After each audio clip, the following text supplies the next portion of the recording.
n'ejo bundi aha hari kesi muri minisitiri ya siporo niba nibuka neza, abantu bitwa ngo banyujije ibintu mu tender process ni hoteli bubaka niye, ariko ntabwo bari bayiboneye na permit, ahubwo aho hazi ibindi bibazo bivutse bagiye gusuzuma bafite ukuntu babyirukankije. Nicyo kibazo, ngira ngo hari abantu bafunze numvise, nibyo. Aha, uzi ibintu bagiye gushakira, ariko bari bafungiye ibindi kuko numvise ko ari corruption, right? Biranda investigation, police na prosecution n'abandi babirimo, ariko babonye bigenda bityo, sinzi n'umuntu wababwiye ariko n'ibyo mwubaka ntabwo umwana nta hantu. Noneho bariruka bajya gushaka approvals z'ibintu already batangiye gukora kubera ko umuntu abibukije. Nibyo cyangwa si byo?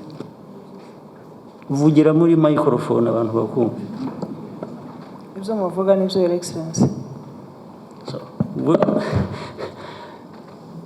Ni example ariko ibiriho ntibigira uko bingana.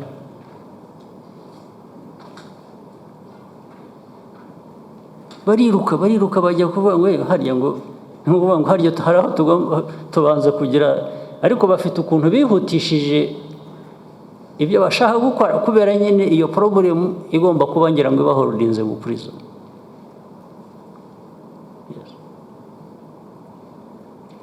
Hari ministry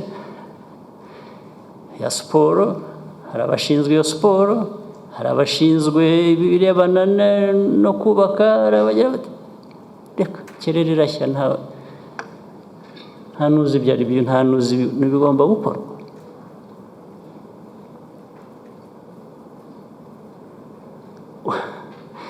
Ubwo se muri iki gihe tumaze mu mwiherero wa 13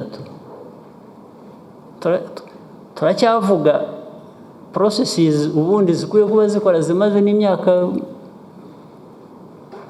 20 cyangwa irenze. Bidutwarira umwanya tubisubiremo. N'umwiherero wa 14 bizagenda uko.